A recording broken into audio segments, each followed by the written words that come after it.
ஓம் சாந்தி. அவ்வியக்த பாப்தாதா 30-3-1998 மதுபன்.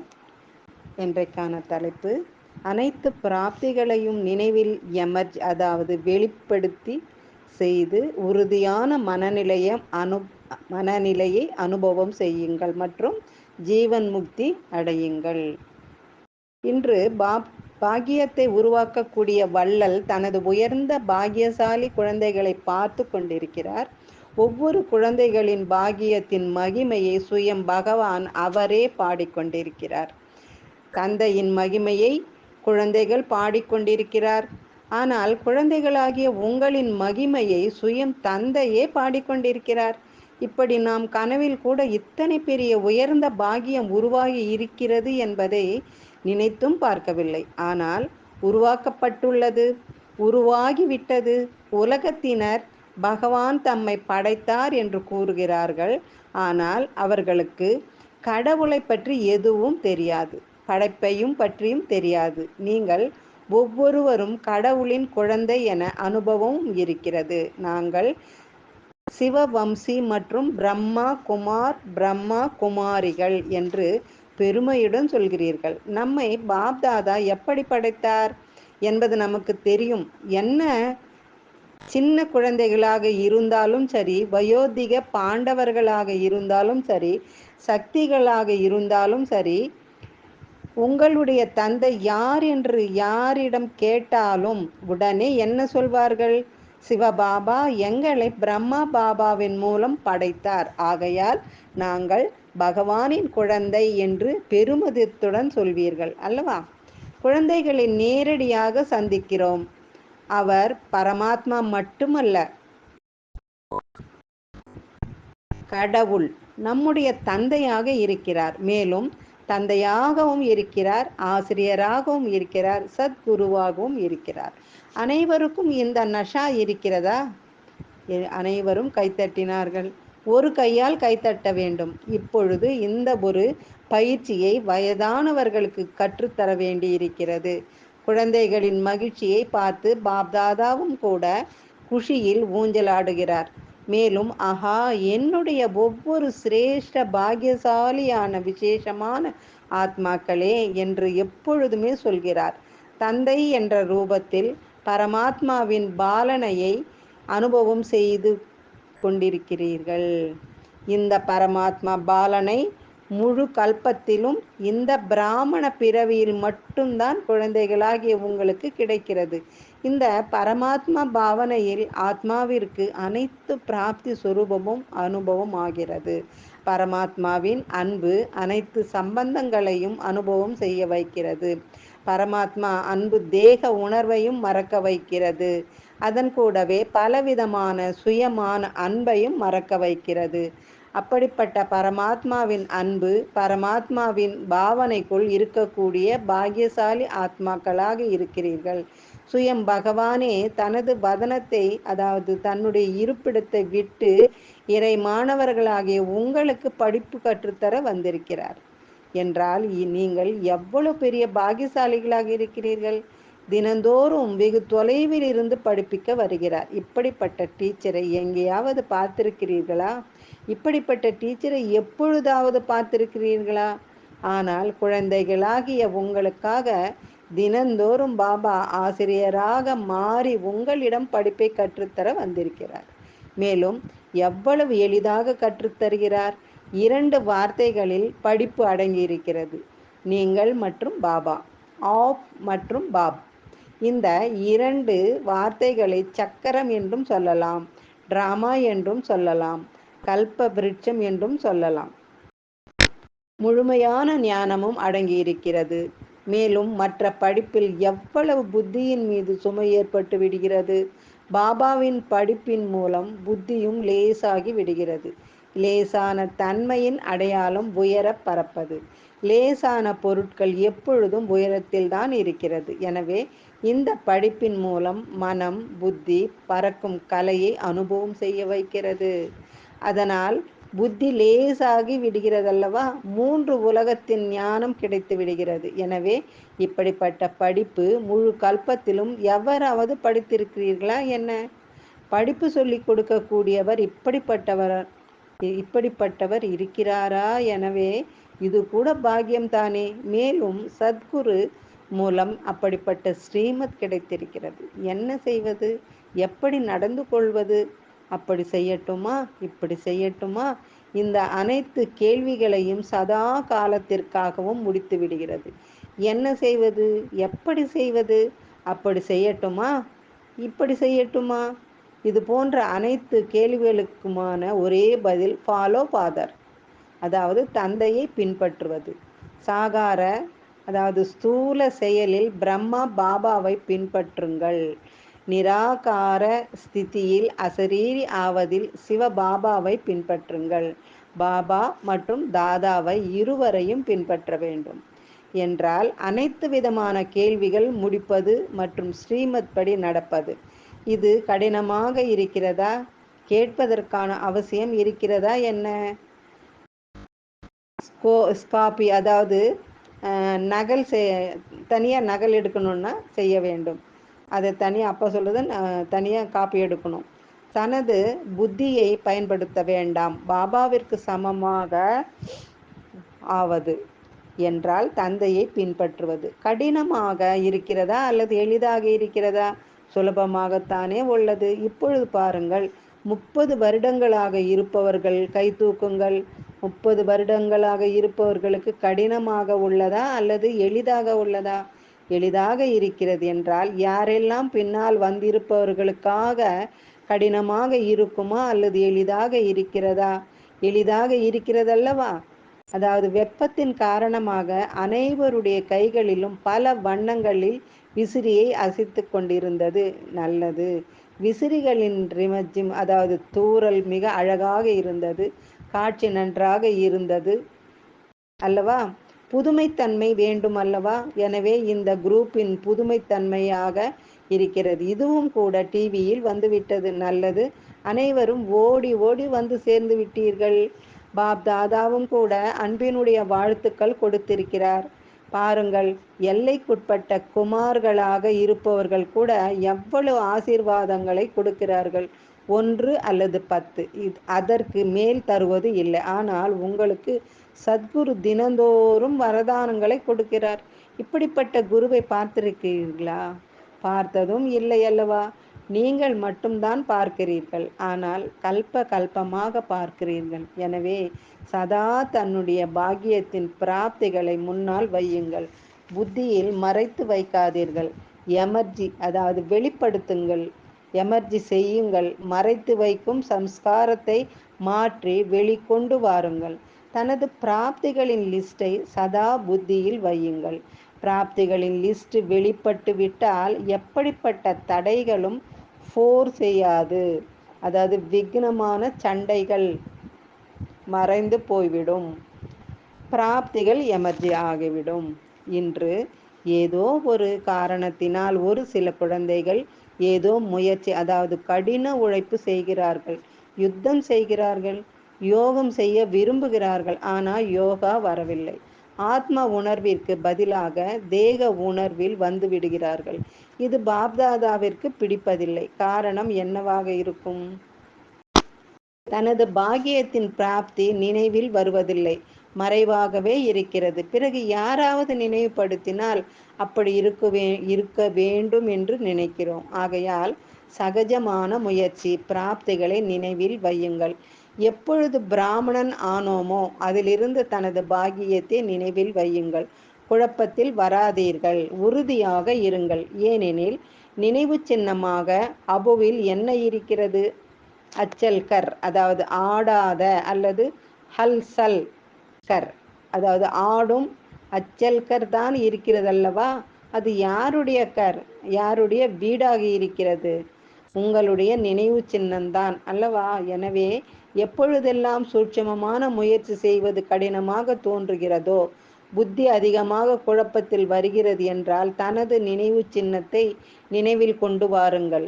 பல முறை குழந்தைகள்தான் ஆத்மா டிராமா இது ஒரு தடையாக இருக்கிறது, இது ஒரு காட்சியாக இருக்கிறது என்று ஞானத்தின் கருத்துக்களை சொல்லிக்கொண்டும் இருக்கிறார்கள், அசைந்து கொண்டும் இருக்கிறார்கள், ஆடிக்கொண்டே சொல்லிக்கொண்டே இருக்கிறார்கள். எப்பொழுதெல்லாம் அந்த மாதிரி புத்தி ஆகிவிடுகிறதோ, நிலையாக இருக்க முடியவில்லை என்றால் மதுபன் அச்சல்கர் ஐ நினைவில் வையுங்கள். இது ஸ்தூலமான பொருளாக இருக்கிறதல்லவா, சூட்சுமமானதாக இல்லை, கண்களின் மூலம் பார்க்கும் பொருள் அல்ல. என்னுடைய நினைவு சின்னம் அச்சல்கராக இருக்கிறது, குழப்பமான கர் என்று இல்லை, குழப்பமான வீடு என்று இல்லை. ஏனெனில் பாப்தாதா இந்த வருடத்தை அனைத்து குழந்தைகளுக்காக முக்தி வருடமாக கொண்டாட விரும்புகிறார்கள்.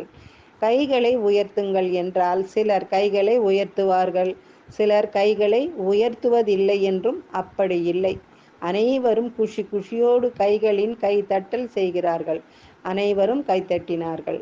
இப்பொழுது நன்றாகவே கைத்தட்டுங்கள். ஆனால் அதுபோல்தான் பாப்தாதா இந்த வருடம் இறுதியில் இந்தளவு வேகமாக கையை தட்டியதை பார்ப்பார். இப்பொழுது கை தட்டியது நன்றாக இருந்தது, ஆனால் இன்னும் கைகள் தட்டுவது ஒலிக்க வேண்டும். கை தட்டுவீர்களா? கைகளை தட்டி குஷி செய்து விட்டீர்கள் பாருங்கள். ஆனால் பாப்தாதா புது வருடத்தில் தனது 18 ஜனவரி விசேஷமாக பிரம்மா பாபா உடலில் இருந்து, அதாவது சரீரத்தில் இருந்து விடுபட்ட நாளாக இருக்கிறது. எனவே ஜனவரி 18 அன்று பாப்தாதா திரும்பவும் கையை உயர்த்த வைப்பார். முக்தி வருடத்தை கொண்டாடினீர்களா அல்லது யோசனை செய்தீர்களா? கொண்டாட வேண்டும், கொண்டாட வேண்டும். யோசிப்பதை நிறுத்துவதில்லை. சொரூபத்தில் கொண்டு வந்தீர்களா அல்லது யோசித்து கொண்டே இறுதியிலும் யோசித்து கொண்டே இருப்பீர்களா? இந்த ரிசல்ட்டை பாப்தாதா பார்க்க விரும்புகிறார். செய்து காட்டுவீர்களா? நல்லது, நினைவில் இருக்கும் அல்லவா? பிராப்திகளை முன்னால் வையுங்கள். பாபாவின் நினைவின் கூடவே பாபா என்ன கொடுத்தாரோ அதை எமர்ஜி, அதாவது வெளிப்படுத்துங்கள், எமர்ஜி செய்யுங்கள். என்ன செய்தீர்கள், மேலும் என்ன கிடைத்தது? பாப்தாதா இந்த வருடத்திற்கு பிறகு ஒவ்வொரு குழந்தைகளையும் ஜீவன் முக்தியின் ஸ்திதியில் பார்க்கிறார். எதிர்காலத்தில் ஜீவன் முக்தி அடைவோம். ஆனால் ஜீவன் முக்தி சம்ஸ்காரம் இப்பொழுதுதான் எமர்ஜி, அதாவது வெளிப்படுத்தி வேண்டும். மேலும் நிரந்தர யோகியாக, நிரந்தர சகஜ யோகியாகவும் நிரந்தரமாக விடுபட்ட ஆத்மாவின் சம்ஸ்காரத்தை இப்பொழுதிலிருந்து அனுபவத்தில் கொண்டு வாருங்கள். ஏன் நேரத்தின் மாற்றம் உலகத்தை மாற்றக்கூடிய உங்களுக்காக காத்து கொண்டிருக்கிறது என்பதை பாப்தாதா முன்னதாகவே இசாரா, அதாவது சமிக்ஞை கொடுத்திருந்தார். இயற்கையின் தலைவனாகிய ஆத்மாக்களாகிய உங்களுக்காக வெற்றி மாலையை எடுத்துக்கொண்டு இயற்கை வரவேற்று, அதாவது காத்து கொண்டிருக்கிறது. வெற்றியின் மணியை ஒலிப்பதற்காக, எதிர்கால ராஜ்ய அதிகாரியாகிய உங்களின் உத்தரவுக்காக எப்பொழுது மணியை ஒலிக்க வேண்டும் என்று காலம் பார்த்து கொண்டிருக்கிறது. எப்பொழுது நம்முடைய தேவ ஆத்மாக்கள் நம்மீது மகிழ்ச்சி அடைந்து நமக்கு பக்தியின் ஆசீர்வாதம் கொடுப்பார்கள்? எப்பொழுது துக்கத்தை நீக்கி சுகத்தை தரக்கூடிய ஆத்மாக்கள் வெளிப்படுவார்கள் என்று பக்த ஆத்மாக்கள் அந்த தினத்திற்காக நினைவு செய்து கொண்டிருக்கிறார்கள். ஆகையால் இவர்கள் அனைவரும் உங்களுக்காக காத்து கொண்டிருக்கிறார்கள் மற்றும் வரவேற்று கொண்டிருக்கிறார்கள். ஆகையால் கருணை மனமுடையவரே, உலகத்திற்கு நன்மை செய்யக்கூடிய ஆத்மாக்களே, எனவே இது போன்று காத்து கொண்டிருக்கின்ற ஆத்மாக்களின் வேண்டுதலை முடியுங்கள். உங்களுக்காக அனைத்தும் நின்று கொண்டிருக்கிறது. நீங்கள் அனைத்திலிருந்தும் விடுபட்டு விட்டால் அனைத்து ஆத்மாக்களும் இயற்கை பக்தர்களுக்கு முக்தி கிடைத்துவிடும். எனவே விடுபட்டவர் ஆகுங்கள். முக்தியின் தானத்தை கொடுக்கக்கூடிய மாஸ்டர் வள்ளல் ஆகுங்கள். இப்பொழுது உலக மாற்றத்திற்கான பொறுப்பின் கிரீடம் தரித்தவர் ஆகுங்கள். பொறுப்பு இருக்கிறதல்லவா? பாபாவிற்கு உதவியாளர்களாக இருக்கிறீர்கள். என்ன, உங்களுக்கு இரக்கம் வரவில்லையா? மனதில் துக்கத்தின் புலம்பல் கேட்க உணர வரவில்லையா? கேட்கவில்லையா உங்களுக்கு? உலகத்தை மாற்றக்கூடிய ஆத்மாக்களே, இப்பொழுது தனது முடிசூட்டு விழாவை கொண்டாடுங்கள். 100 இமயமலையை போன்ற மிக பெரியதிலும் பெரிய தடைகள் வந்தாலும் கூட நகர்த்த முடியாது, இழக்கவும் மாட்டார்கள் என்பதை பாப்தாதா முன்னதாகவே சொல்லியிருக்கிறார். முடிசூட்டு விழாவை அவசியம் கொண்டாட வேண்டும். பாப்தாதா தினந்தோறும் சார்ட்டை பார்க்கிறார். இங்கிருந்து சென்று ரயிலில் செல்கிறீர்கள், தெரியவில்லை என்ன நடக்கும் என்று சொல்லாதீர்கள். வீட்டிற்கு சென்ற பிறகு கொக்கு மற்றும் அன்னப்பறவை இரண்டிற்கும் இடையே சண்டை ஏற்படுகிறது. இது நடந்துவிட்டது என்று சொல்லாதீர்கள். இதை சொல்ல மாட்டீர்கள் தானே? உங்களுடைய கடிதங்கள் அனைத்தையும் தேவையற்ற பெட்டியில், அதாவது வேஸ்ட் பாக்ஸில் போடப்படும். கேட்கப்படுவது இல்லை. உறுதியான எண்ணங்களை கொண்டு வாருங்கள். நடந்தே தீர வேண்டும். எங்கு உறுதித்தன்மை இருக்கிறதோ அங்கு வெற்றி கிடைக்கவில்லை என்பது அம்சமானது. எனவே அனைவரும் உறுதியான எண்ணம் உடையவர்கள் தானே. டீச்சர்ஸ் கைகளை உயர்த்துங்கள். நிறைய டீச்சர்ஸ் வந்துள்ளீர்கள். அனைவரும் சென்டரை காலி செய்து கொண்டு வந்து விடுவீர்களா என்ன? பாருங்கள், ஒரு குஷியான விஷயத்தை சொல்கிறார். பாப்தாதா பார்க்கிறார். இப்பொழுது பார்த்தார். அனைத்து மதுபனை சேர்ந்தவர்களும் தன்னுடைய மாற்றத்திற்கான லட்சியம் மிக நன்றாக வைத்திருக்கிறார்கள் என்பதை கேட்கிறார். லட்சணங்களை பார்க்கிறார், ஆனால் லட்சியம் மிக நன்றாக வைக்கிறார். தனக்குள் என்ன இருக்கிறதோ அதை எழுதியிருக்கிறார். ஆனால் பாப்தாதாவிற்கு குஷி உள்ளுக்குள் வருவது ஆரம்பமாகிறது. போக போக வந்து கொண்டே இருப்பார்கள். ஆனால் அனைவரிடமும் தன்னுடைய உறுதியான எண்ணங்களின் ஊக்கம், உற்சாகம் நன்றாகவே தென்படுகிறது. இப்பொழுது காகிதத்தில் இருக்கிறது, ஆனால் காகிதத்திலும் கூட முதலாவது அடியாக இருக்கிறது. எனவே பாப்தாதாவிற்கு குஷி ஏன் ஏற்பட்டது? முழு உலகிற்காக மதுபன் நிவாசிகள் அர்ஜுனாக இருக்கிறார்கள். நிமித்தமாக மதுபன் நிவாசிகள் இருக்கிறார்கள். இரண்டாவது நம்பர் உள்நாடு மற்றும் வெளிநாட்டின் நிமித்த சேவாதாரிகளில் டீச்சர் இருக்கிறார்கள். மேலும் அனைத்து சகயோகியான துணையாக முழுமையான பிராமண குடும்பம், பிராமண ஆத்மாக்களாக இருக்கிறார்கள்.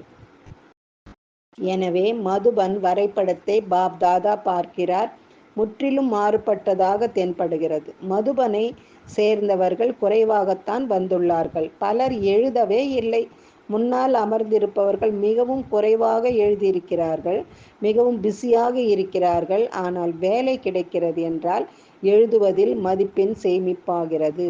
ஒருவேளை எழுதவில்லை என்றால் மதிப்பெண் மிகவும் குறைந்துவிடும், நஷ்டத்தை ஏற்படுத்திவிடும். என்னவெல்லாம் டைரக்ஷன் கிடைக்கிறதோ நேரடி பாபாவின் மூலம் கிடைக்கிறது. நிமித்த ஆத்மாக்களான தாதிஜியின் மூலம் கிடைக்கிறது. அவர்களுக்கு மதிப்பு தருவது மிகவும் அவசியமாகும். இதில் சாக்கு போக்கு சொல்லக்கூடாது, அலட்சியமாக இருக்கக்கூடாது. வருங்காலத்திற்காக பாப்தாதா சொல்கிறார், மதிப்பெண் சேமிப்பாகவில்லை, ஆகையால் இவர்களுக்கு மகத்துவம் கொடுக்க வேண்டும். அதாவது மகானாக வேண்டும். சாதாரணமாக பேச வேண்டாம். குழந்தைகள் மிகவும் சாதுரியமானவர்கள். பாப்தாதாவிற்கு தெரியும் என சொல்வார்கள் அல்லவா? தெரியும், ஆனால் சொன்னது ஏன் தெரிந்திருந்தாலும் சொல்வது என்ன? எனவே அப்படியே விட வேண்டாம். அதிகமான செயல் அப்படி இருக்கிறது. சிறியவர்களில் யாருக்கு ஹான்ஜி சரி செய்கிறேன் என்று சொல்வதில் அதிகமான மதிப்பெண் கிடைக்கிறது.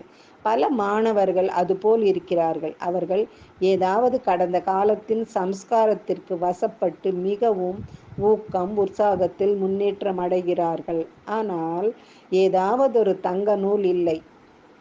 இவை மிக மெல்லிய நூல் இழை, அதாவது தங்க நூல் இழை போல மிக மெல்லிதான நூல் இழை அவர்களை முன்னேற விடுவதில்லை. இந்த மெல்லிய நூல் இழை இருக்கிறது என்று புரிந்து கொள்கிறார்கள். ஆனால் என்று சொல்கிறார்கள். அப்படிப்பட்ட முயற்சியாளர்களும் இருக்கிறார்கள். சிறு சிறு விஷயத்தில் சரி செய்கிறேன் என்று சொல்லி மதிப்பெண்ணை சேமித்து விடுகிறார்கள். அந்த சின்ன சின்ன மதிப்பெண்கள் ஒன்று சேர்ந்து அவர்கள் முன்னால் வர முடியும். அதுபோல் பாப்தாதாவும் கூட உதாரண ரூபத்தில் இருக்கிறார். ஆகையால் எளிய முறையில் சின்ன சின்ன விஷயத்துக்கு சரி என்று சொல்லி மதிப்பெண்களை சேமியுங்கள். துண்டித்து விடாதீர்கள், சேமியுங்கள். மற்றபடி பாப்தாதா பார்க்கிறார். பலருக்கு ஊக்கம், உற்சாகம் நன்றாக தென்படுகிறது. ஆகையால் திடமான எண்ணத்திற்காக விசேஷமாக மதுபன் நிவாசி குழந்தைகளை பாப்தாதா ஹான்ஜி செய்வதற்கான வாழ்த்துக்களை தருகிறார். அன்பு நினைவுகளையும் தருகிறார். பல லட்ச மடங்கு அன்பு நினைவுகள் தருகிறார். ஏன்? மதுபன் என்பது பாப்தாதாவை வெளிப்படுத்துவதற்கான கண்ணாடி மாளிகை. எனவே ஒன்று குஷியின் விஷயமாக இருக்கிறது. இப்பொழுது காகிதத்தில் எழுதியுள்ளீர்கள், அதை செயலில் கொண்டு வர வேண்டும். சரியா? நல்லது. வாழ்த்துக்களை தருகிறார். இப்பொழுது ஒருவேளை உங்கள் அனைவருக்கும் திடீரென்று இப்பொழுதே அசரீரி ஆகிவிடுங்கள் என்று டைரக்ஷன் கிடைக்கிறது என்றால் ஆக முடியுமா? அல்லது குழப்பம் ஏற்படுமா? ஏன் கடைசி நேரத்தில் இந்த பயிற்சி தான் பாஸ் வித் ஆனராக மாற்றும். அதாவது இந்த கடைசியில் நம்ம அந்த பறக்கும் கலையை முழுமையாக அனுபவித்திருந்தால்தான் இந்த பயிற்சியை பாஸ் வித் ஆனராக மாற்றும் நம்ம. எனவே இப்பொழுது பாப்தாதா சொல்கிறார், ஒரு நொடியில் அனைத்து விஷயங்களில் இருந்து விடுபட்டு அசரீரி ஆகுங்கள். அதாவது ட்ரில் செய்யுங்கள். நல்லது. நாலா பக்கமுள்ள மிகவும் சிரேஷ்ட பாக்கியசாலியான பரமாத்மாவின் பாலனைக்கு உரிமையாளரான ஆத்மாக்களுக்கு, பரமாத்மாவின் படிப்பிற்கு உரிமையாளரான பரமாத்மா சத்குருவின் வரதானங்களுக்கு அதிகாரியான, சதா திடத்தன்மையின் மூலம் வெற்றிக்கு அதிகாரியான, சதா அகண்ட அதாவது துண்டிக்கப்படாத யோகி, அசல் அதாவது அசையாத யோகி, சதா உலக மாற்றத்திற்கான பொறுப்பின் கிரீடதாரியான, சதா அனைத்து பிராப்திகளை எமர்ஜி ரூபத்தில் அனுபவம் செய்யக்கூடிய விசேஷ ஆத்மாக்களுக்கு பாப்தாதாவின் அன்பு நினைவுகள் மற்றும் நமஸ்தே. இப்பொழுது முக்தி வருடத்தில் நம்பர் 1 இருப்பது மதுபன் நிவாசிகள். சரியா? முடியுமா அல்லது கடினமா? ஆஞ்சி. ஆனாலும் கூட பாப்தாதா மதுபனை சேர்ந்தவர்களுக்கு கோல்டன் பேட்ஜ் தருகிறார். மதுபனை சேர்ந்தவர்களுக்கு பேட்ஜ் தர வேண்டும். மேலும் அனைவருக்கும் கொடுக்கிறார். மதுபனை சேர்ந்தவர்களுக்கு முக்தி வருடத்தின் வெகுமதியை தருகிறார். நல்லது. உங்களுக்கு பேட்ஜ் கொடுக்கப்படும். நல்லது. இன்றைக்கான வரதானம்: பிராமண வாழ்க்கையில் ஒரு பாபாவை தனது உலகமாக மாற்றக்கூடிய இயல்பான மற்றும் சகஜ யோகி ஆகுங்க. இதனுடைய பொருள், பிராமண வாழ்க்கையில் அனைத்து குழந்தைகளின் உறுதிமொழியாக இருக்கிறது, ஒரு பாபாவை தவிர வேறு யாரும் இல்லை. உலகமே பாபா என்று ஆன பிறகு வேறு யாரும் இல்லை என்றால் இயல்பாகவே மற்றும் சகஜ யோகி மனநிலை சதா இருப்பதில்லை.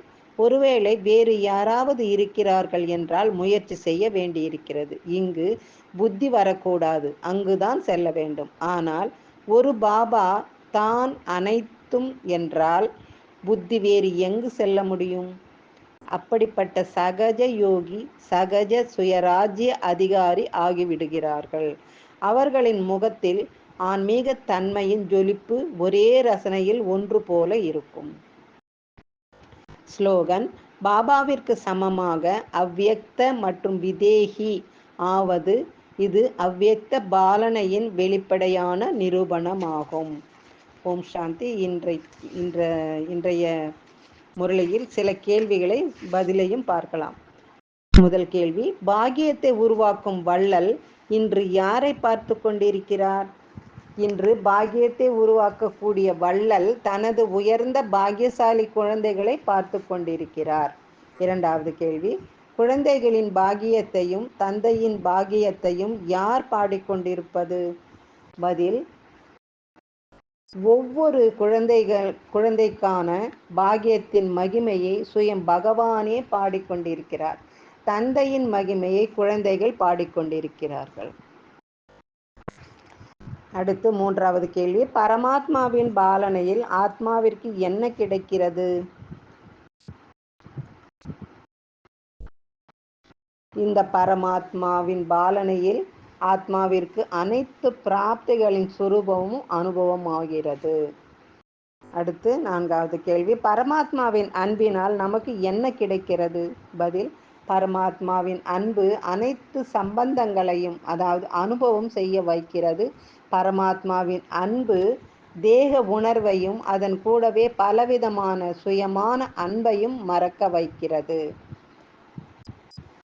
அடுத்த கேள்வி ஐந்தாவது: நம்முடைய படிப்பு எதில் அடங்கியுள்ளது? பதில்: நம்முடைய படிப்பே 2 வார்த்தைகளில் அடங்கிவிடுகிறது. அதாவது நீங்கள், நான் பாபா, அதாவது நானும் பாபாவும் மட்டுமே. ஆப் மற்றும் பாப். இதில் முழுமையான ஞானம் அடங்கியுள்ளது. அடுத்த 6வது கேள்வி, பாபாவின் படிப்பின் மூலம் நம்முடைய புத்தி என்னவாகிறது? பதில், இந்த 2 வார்த்தைகள் சக்கரம் என்றும் டிராமா என்றும் விருட்சம் என்றும் சொல்லலாம்.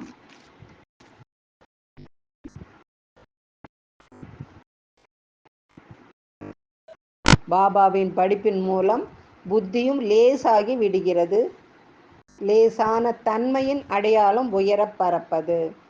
அடுத்த கேள்வி, லேசான தன்மையின் அடையாளம் என்ன என்றால், லேசான தன்மை என்பது உயரத்தில் பறப்பது.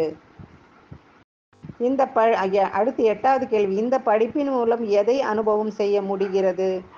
செய்ய வைக்கிறது. இந்த படிப்பின் மூலம் மனம், புத்தி பறக்கும் கலையை அனுபவம் செய்ய வைக்கிறது. இதனால் புத்தி லேசாகி விடுகிறது.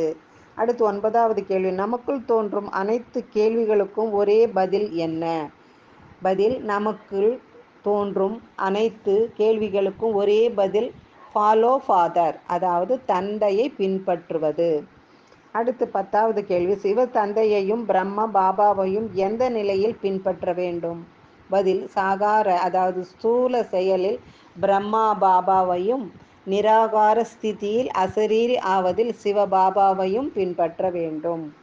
அடுத்து 11வது கேள்வி, பாபாவுக்கு சமமாவது என்றால் என்ன? பதில், பாபாவுக்கு சமமாவது என்றால் தந்தையை பின்பற்றுவது. அடுத்து 12வது கேள்வி, தந்தையை பின்பற்றும் போது எதை வெளிப்படுத்த வேண்டும்? பதில், தந்தையை பின்பற்றும் போது தன்னுடைய பாகியத்தின் பிராப்தியை முன்னால் வையுங்கள். புத்தியில் மறைத்து வைக்காமல் வெளிப்படுத்த வேண்டும். தனது பிராப்திகளின் லிஸ்டை சதா புத்தியில் வைக்க வேண்டும். ஓம் சாந்தி.